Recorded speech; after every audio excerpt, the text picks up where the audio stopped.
Okay, welcome. Nice that you're watching.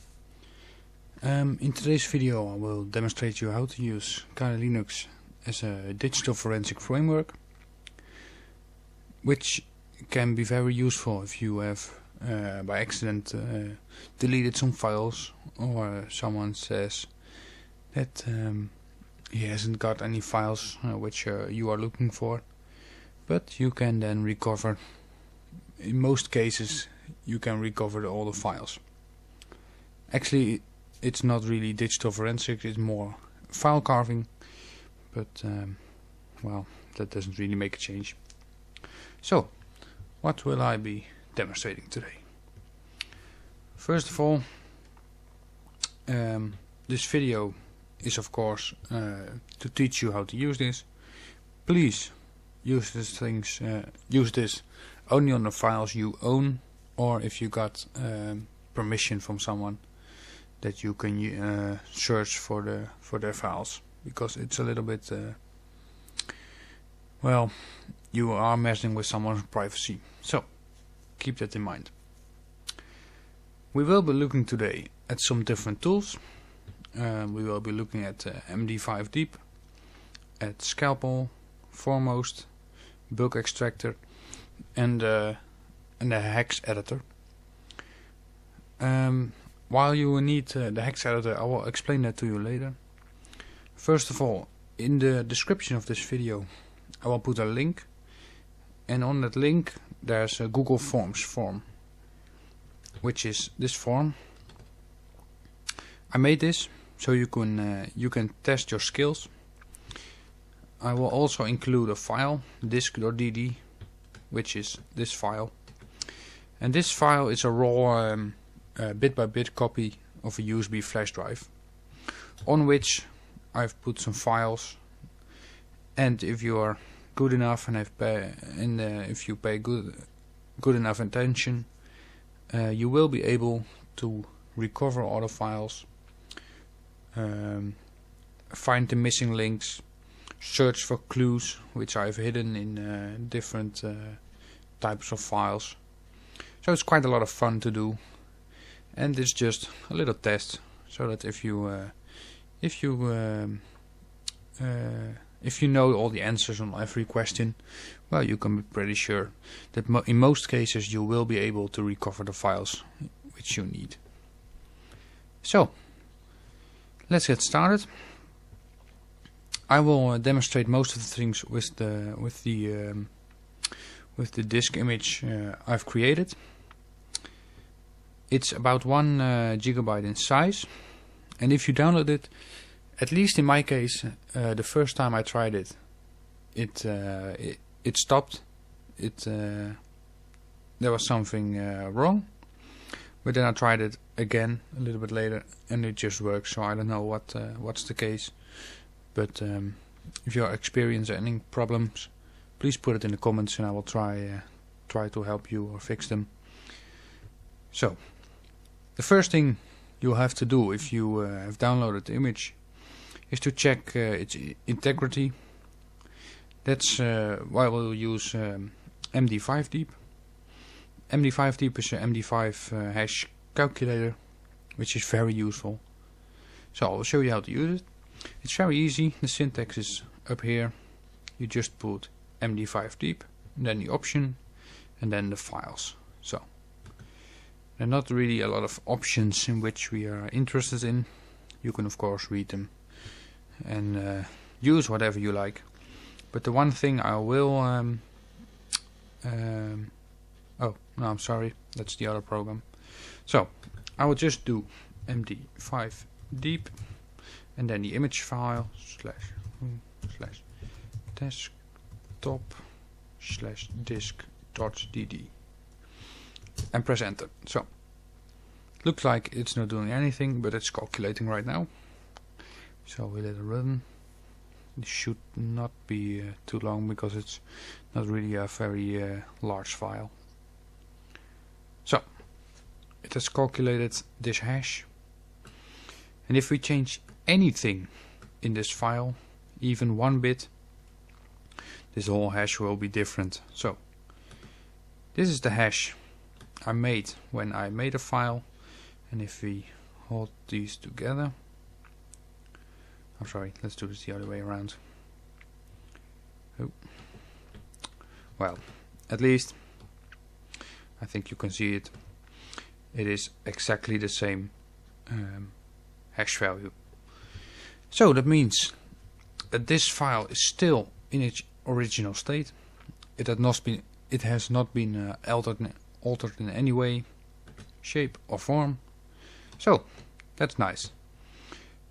You have to do this again when you're done, so you can prove, well, I haven't changed anything, I haven't put my own files in it and said that it's for you. So you can just show the people which you are working for anything, look, this is the original disk, and my disk which I analyzed is exactly the same. So that's Md5 Deep. It's very useful. The next two tools we will be using are Scalpel and Foremost. These tools are actually amazing, but they do need a little bit of tweaking before you can use them. So what we'll do is just go to computer.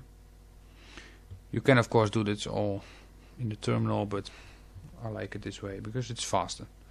So just type in scalpel. We need a scalpel.configuration file.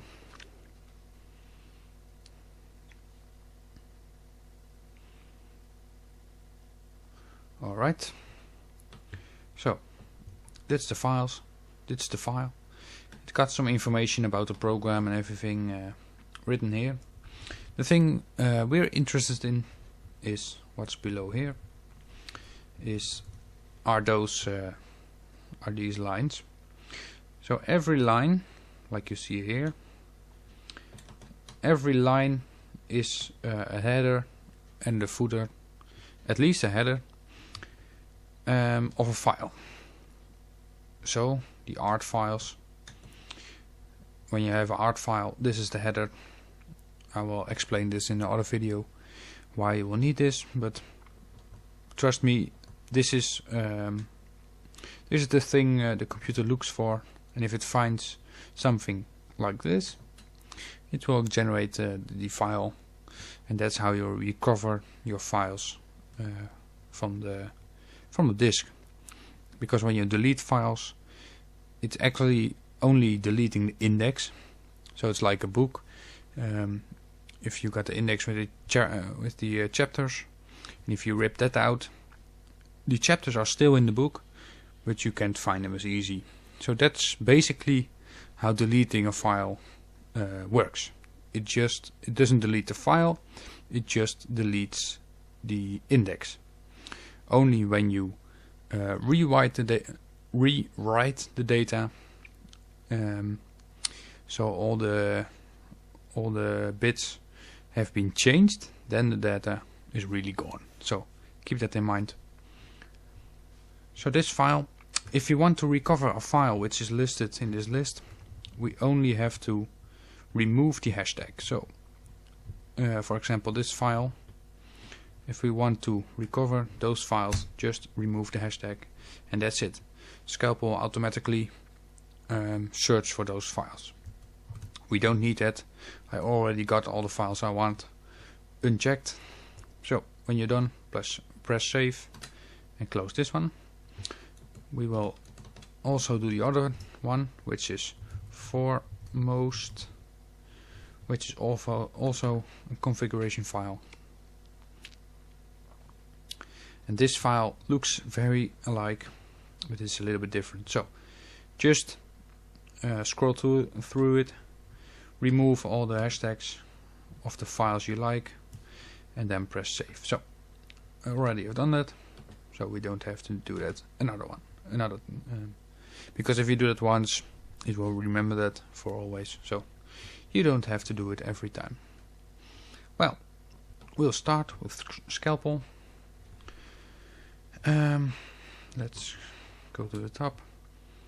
It's the same here, so Scalpel, and then the options.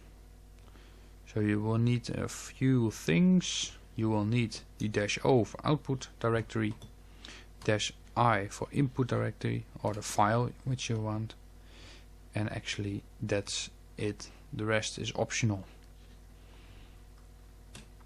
I do want to use the -v, the verbose mode, which will show a little bit what it already has found. If you got a very large file like 500 gigabyte or 1 terabyte, that's very handy, because if your computer is busy for 4 days and the 5th day you find out it has crashed and it hasn't done anything, well, believe me, you won't find that very great.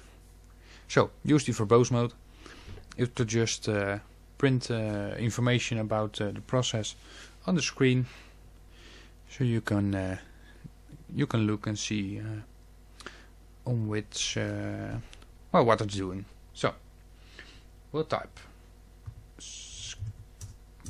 Scalpel, then the -i for input file, which is root desktop disk.dd, -o for output file. This shouldn't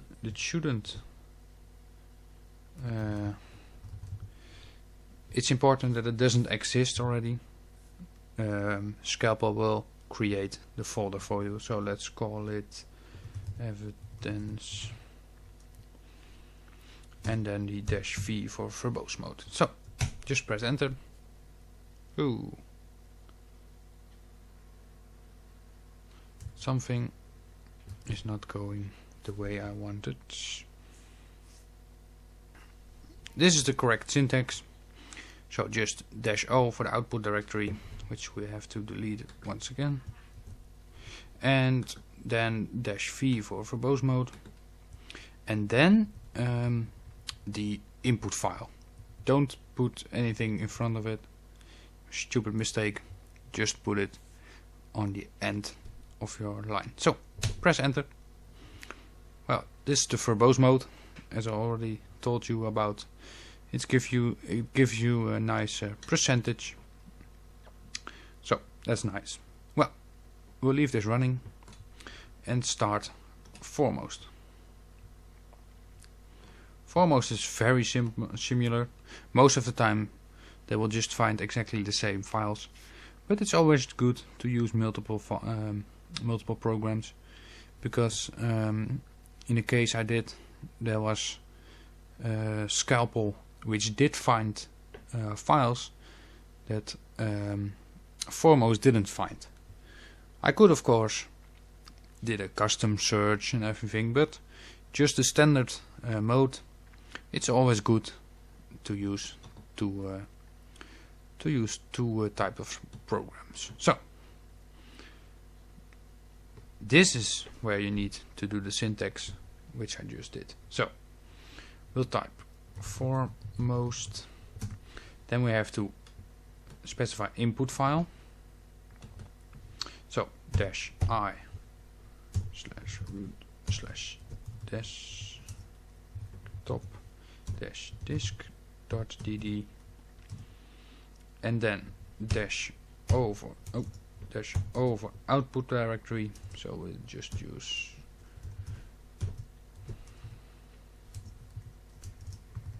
desktop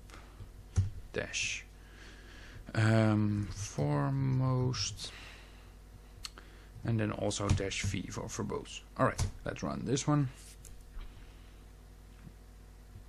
You can see it does actually look a little bit alike, but alright.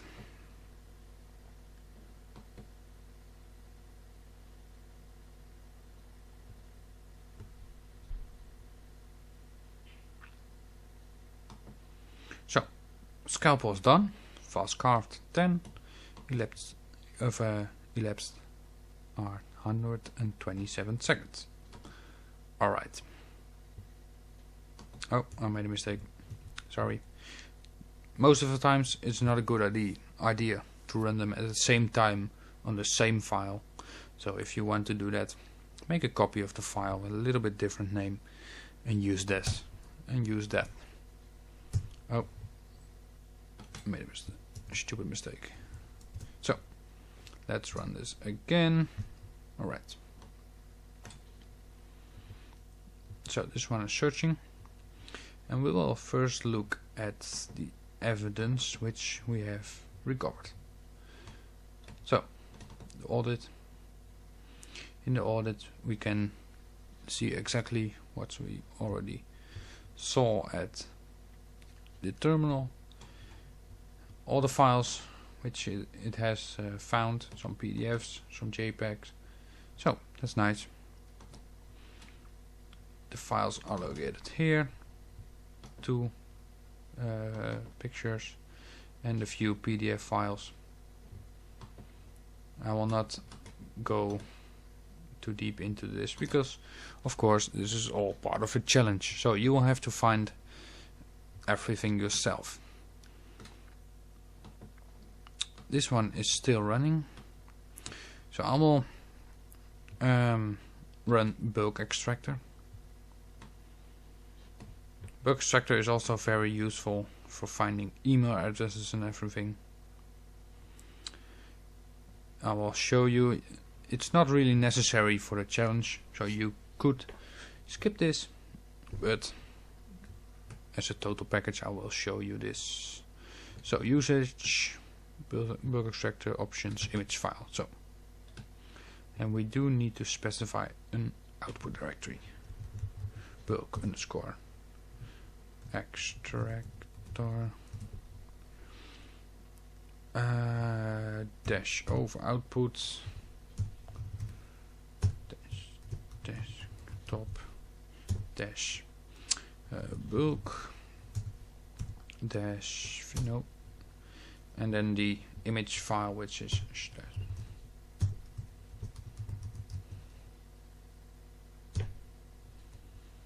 slash disk.dd.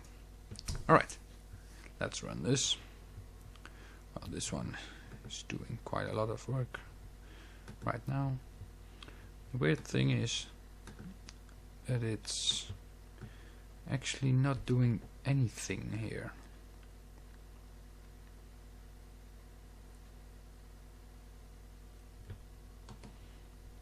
And I do not really know why. I don't really think it has actually found anything yet. No, it hasn't found anything.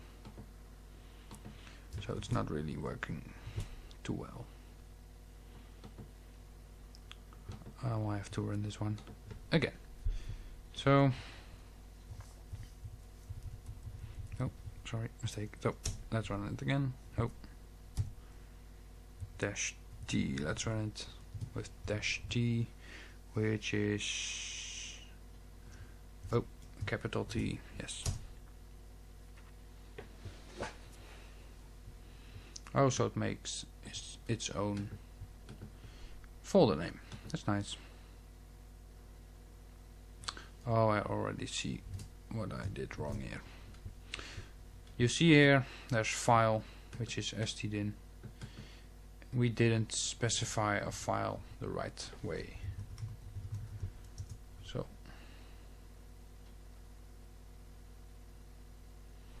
oh, I'll run it again, I'm sorry. So, foremost, we have to find, let's see, G-type file, specify file type, input file. Yes, so foremost, then we have to use the dash over output, which is desktop dash foremost. I will delete this.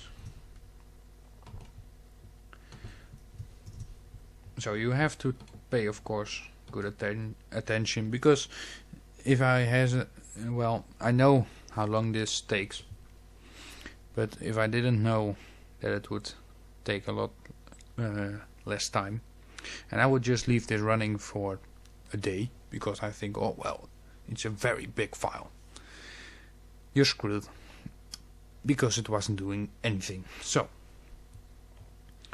let's try it again.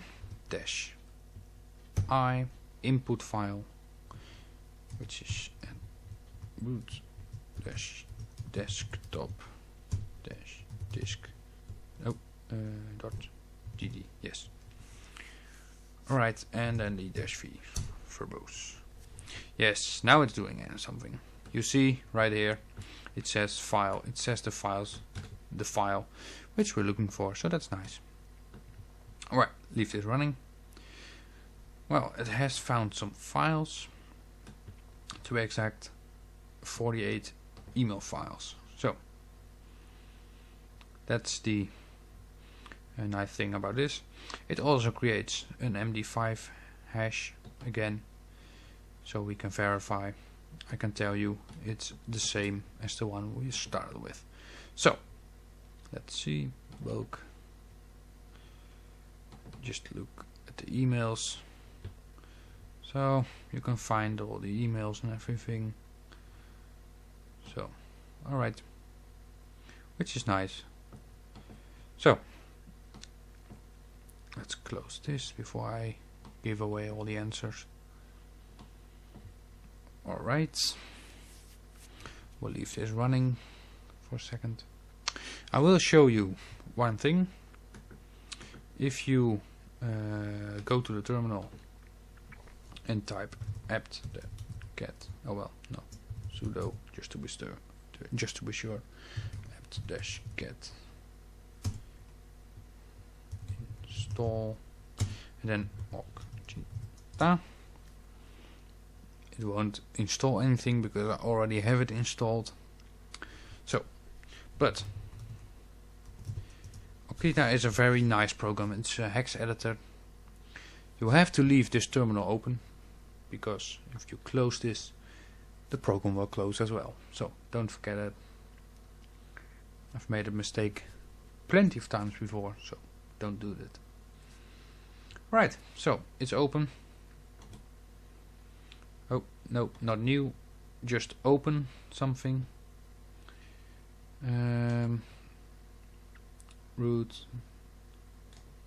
Let's see. Where is it? Where is it? Hey? Oh, it's here. So, desktop.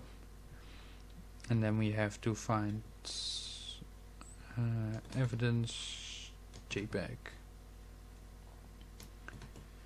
and just open it. So this is the raw data from the image. Here's some footer, the file, JF creator, JPEG version 1. So a lot of information about this.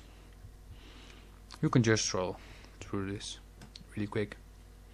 If you were to change blocks, you will. I do encourage you to try it, because it's very funny. And if you, well, let's say, take a slab out of the middle, so just delete this or something, there are just parts of the image which will not show. So you get a feeling about what piece of code does what. You will find out if you remove this, the first bit, the last bit, then the file will get corrupted and it won't open. So why am I showing this? Partly because it's useful to use this. For example, if this was a very big, if I were to open that disk.dd image in this program, I will see exactly the same as this. Which I can do, what I can do then is manually search for the headers and footers of files. So this piece is unique for a JPEG. So if I have that huge file with all the data and I search for this bit and I find it somewhere, and I also know, well, if I find it somewhere, I know where the file starts. Then I have to look for the footer, which is probably this bit until here or something. If I then find that piece, I know where the file ends. I will copy and paste it from the disk.dd image to a new piece. I will show you. Copy, paste. So it will be new, and then I can save it as, for example, a JPEG or something. So that's how you can manually recover files from a disk. So once again, why am I showing you this? Because of the fact you will need it for the challenge. If I can give you one small hint, check the files which you recovered in the hex editor. I know it's a little bit of work, but just open the hex editor, open that file in the hex editor, and you will, believe me, I've made a challenge, I know what's in it, that it will be a lot easier to get through the challenge if you do that. I'm not saying anything else, just do it. At least with the file of the image files. So just open them. Alright, so it is finished Foremost. We'll just take a small look at this. The nice thing about Foremost is that it also recovers Rar files. So I got 2 Rar files in here. I won't show you what's in it. So 2 Rar files, and of course the pictures and some other. If you don't really get a preview, believe me, if you open it, it's corrupt. So it will save some time if you don't have to open all the images and found out that only these 4 are valid. We got, of course, PDF files. Check the output things of both programs, because you will need every PDF file. Well, this is a false positive because you don't get a preview. So if I could open this, but it won't read. So that is, I think, about the end. So fill in the form. Try to answer as many questions as you know. Amount of stars, rank the difficulty, which is explained here.